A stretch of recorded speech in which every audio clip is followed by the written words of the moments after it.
¿Ustedes se acuerdan del Citroën Yes 3CB? ¿Del auto Yes 3CB? Bueno, él es el padre del mítico Yes 3CB. Y de allí, de allí, de perderlo todo y después resurgir vendiendo medialunas, les quiero presentar la historia peculiar de Eduardo Sallari. Y este y quiero charlar con Guillermo Cantón, que él se define como videógrafo porque le gusta producir mini documentales y también trabajó como fotógrafo en revistas especializadas de automovilismo como Corsa, Parabrisas y Campeones, entre otras, y es el autor del documental que honra a Sallari y se llama Dos Gringos. Qué placer, Guillermo, buenas tardes. Sebastián Shapiro lo saluda aquí en Duplex, en LU2 de Bahía Blanca. Gracias por atenderme. Gracias a vos, Sebastián, un placer. El placer es mío. Bueno, Guillermo, qué lindo meterse en este vehículo tan argentino que se lo ha visto y de vez en cuando uno a las perdidas lo sigue viendo por alguna calle o por alguna ciudad un poco, dice, uy, mirá el Yes 3CB y está con ese logo tan particular, tan clarito a la derecha y uno dice, mirá, ¿qué habrá pasado con todo esto? Bueno, ¿por qué se te ocurrió, Guillermo, entrar al mundo de la película y recordar no solamente al Yes 3CB, sino a Sallari, Eduardo? Bueno, mirá, es una historia bastante larga porque yo compré un Yes, un auto Yes, no un 3CB, sino un gringo. Ajá. Que era un auto que fabricó Yes en los finales de su historia. Yo lo compré porque compré un auto que vi en la calle y me gustó y lo compré. Y no sabía muy bien de qué se trataba toda esa historia, pero al cabo de unos años, de 4 o 5 años que yo tenía ese auto, un día en la calle encuentro que tenía una carta, un papel puesto en el vidrio que me decía: mi nombre es Andrés Sallari, mi papá me decía gringo cuando era chico, por eso le puso así este auto. O sea, era un mensaje que me dejaba el hijo del ingeniero Sallari, quien había fabricado ese auto. Dios mío. Y que me pedía, por favor, que yo le haría un favor si me contactaba con él. Eso fue hace 18 años. Y en ese momento yo pensé, esto es una historia, es una película, esto es una historia increíble. Nadie le pasa que tiene un auto, que es un auto de una fábrica, un auto común, y que se encuentra con el hijo del dueño, que el auto lleva su nombre. Me pareció tan fuerte que, bueno, efectivamente yo lo contacté y ahí me encontré con una situación particular, que era la relación que él tenía con su papá. ¿Oriundos de dónde? Los Sallari. De Buenos Aires. De Buenos Aires, sí, sí. Y bueno, me enteré de, digamos, cómo era un poco la historia familiar. Él estaba distanciado de su padre, no se veía. Cuando yo lo encontré, digamos, o él encontró el auto, digamos, Andrés tenía 20 y algún año. Y él tenía 12 cuando el padre presentó ese auto, digamos, cuando se fabricó ese auto con su nombre. Yo lo encontré unos 8 o 9 años después. Y él estaba distanciado del padre prácticamente desde aquella época, digamos, habían dejado de verse por todo lo que significó la hecatombe del cierre de la planta, quebró y toda la vida del ingeniero se desmoronó. Vos sabés, Guillermo, tengo entendido, y por favor ayúdame porque estás más documentado que yo, es uno de los argentinos que hizo la fábrica de cero hasta fundirse. ¿Es así? Claro. ¿Para fabricar este auto? La historia, él es así. Citroën, el clásico Citroën que todos conocemos, el auto de Mafalda, del padre de Mafalda, el 3CB, digamos, fue un auto que lo fabricó Citroën, una fábrica francesa que lo fabricó en la Argentina durante 20 años. Cuando se libera la importación de autos en el 78, Citroën decide dejar de fabricar ese auto, que aparte ya era viejo, y decide cerrar la fábrica, dejar de fabricar el auto e importar los autos de otros lugares. Sallari, que era un industrial de autopartista, digamos, fabricaba amortiguadores, era un industrial importante que abastecía la industria automotriz, y que tenía una relación con Citroën, aparte de comercial, porque le vendía amortiguadores a Citroën, tenía una relación afectiva, porque su papá había trabajado en Citroën y demás. Compra los restos de la fábrica, que una cosa rarísima, que la Citroën, cuando decide cerrar, vende la fábrica. Sallari la compra, y entonces después le dice a Citroën en Francia, denme la licencia que yo quiero volver a fabricar este auto, el 13B, y no se la dan, no le dan el permiso, digamos, para que use la marca Citroën. Él podía hacerlo porque tenía la fábrica, había comprado la fábrica, los restos, todo lo que estaba como desarmado, armó una fábrica nueva, pero con los restos de la maquinaria, digamos, de todos los elementos para la fabricación del auto.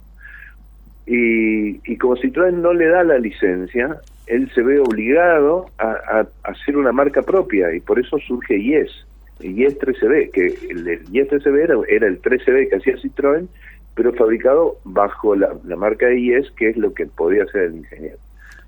Entonces él se vio forzado a eso, a tener una marca propia que le implicaba una cantidad de dificultades muy grandes, porque no tenía otros modelos de autos, tenía solamente ese y tenía que desarrollar otros. De hecho, el Gringo, que fue el auto que yo compré después, fue un desarrollo totalmente propio, y eso es lo bastante llamativo, digamos, desde el punto de vista de la industria, porque prácticamente no hay nada en la industria automotriz argentina que haya sido un desarrollo totalmente propio. Siempre fueron como adaptaciones o transformaciones o licencias, lo que sea, pero el Gringo fue un auto que se diseñó totalmente acá por ingenieros y gente de IES, y se fabricó durante un tiempo bastante largo. Sí, o sea, era el Gringo, la Gringa, 3 vehículos de ese proyecto.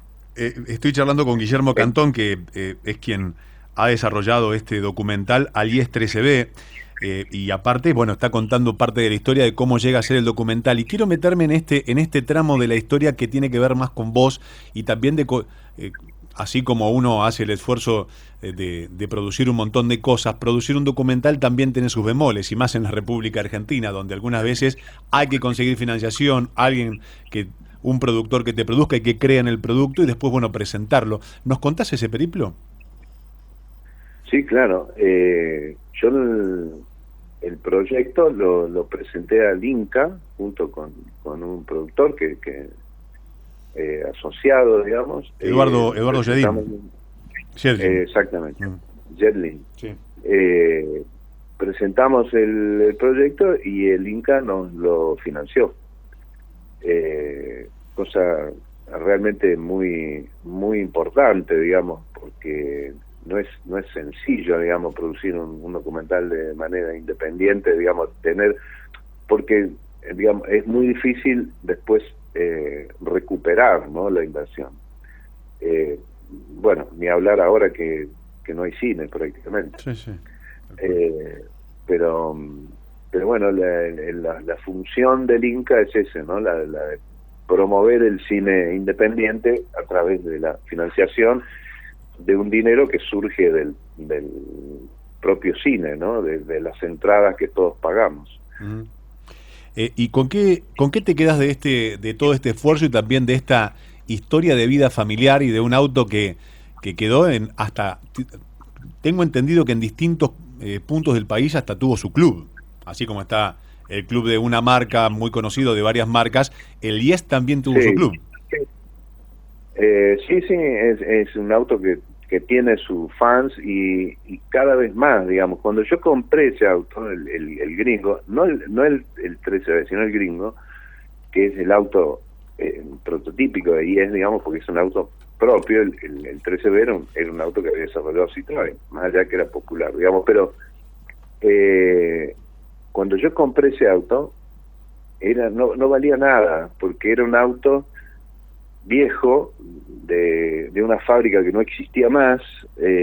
Imagínate, era una cosa que había que estar un poco loco para comprar ese auto, porque era un auto casi experimental, porque no se habían fabricado muchos, estaba en el proceso, y hoy es un auto de museo, porque significa, tiene un valor histórico que no lo tenía en ese momento, que es el de haber sido un auto de desarrollo nacional propio, digamos, cosa que, como te decía antes, prácticamente no hay. Y a mí lo que me gusta de la película, lo que me interesó siempre, y más ahora, digamos, porque una vez que la película se empezó a conocer, se han generado muchísimas cosas muy interesantes, es el ejemplo del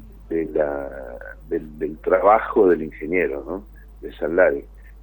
Esta fuerza para, desde haber perdido absolutamente todo, porque es un caso extremo, digamos, hay muchos industriales que se funden, digamos, o que sus empresas quiebran, pero que de alguna manera permanecen ricos, o si no ricos, en una situación más o menos sí, más cómoda, o sin apremios. Claro, Saldari perdió todo porque por los embargos, digamos, y además había quedado muy golpeado psicológicamente por ese fracaso, ¿no?, tan grande.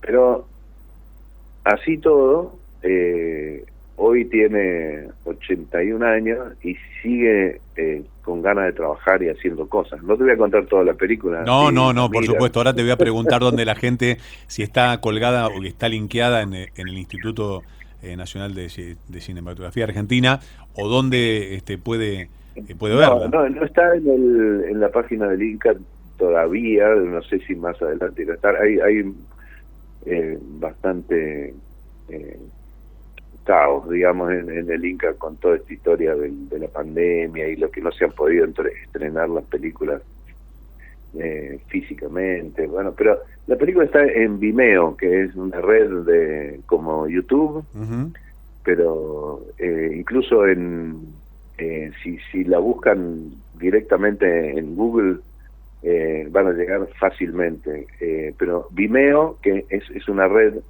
como YouTube, buscan dos gringos, Cantón, que es mi apellido, y ya les va a aparecer la película y no hay ningún código, nada, está libre para verla. Ahí está. Guillermo, incluso creo sí. que Sí, adelante.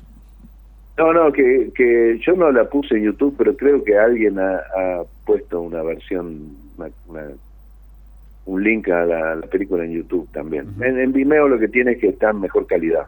Ahí está. Se ve en la máxima calidad posible. Allí van a buscar dos gringos y ponen Guillermo Cantón en el buscador y le van a salir todas estas opciones, incluso donde está colgada la película en YouTube. Felicitarte, Guillermo, por este trabajo, también por creer y por seguir, y también por mostrar las vicisitudes de alguien que apostó absolutamente todo y todavía, a pesar de perderlo, tiene las inquietudes como cuando arrancó con todo ese espíritu. Así es, y que es un poco, y creo lo que a mucha gente le toca, digamos, sin interesarle en la cuestión en particular de los autos o de la industria automotriz, es una cosa como bastante común en nuestro país, lamentablemente. Es la de los grandes proyectos, la gente muy creativa, muy audaz para emprender y demás, y que por una u otra razón terminamos destruyendo, ¿no? No es el único caso. La película misma ha hecho que yo me entere y me cuenten de cosas parecidas, o de gente que podría haber desarrollado proyectos de distinto tipo y por una u otra razón mueren, ¿no? O quedan en el intento. Tal cual. Pero bueno, yo creo que la película, aunque pueda parecer triste, digamos, en el sentido de un gran fracaso, tiene un mensaje de optimismo, ¿no? Y de ganas de superación. Tal cual. Guillermo, te agradezco que me hayas atendido y que hayas contado esta película, esta vida y también tu esfuerzo. No, por favor, gracias a vos. Un abrazo. El señor Guillermo Cantón, quien es videógrafo y también ha realizado este documental sobre la historia del 13B, su inventor desde el inicio de su fábrica hasta el ocaso de su actividad y también reflejando las ganas que con más de 80 años continúan intactas.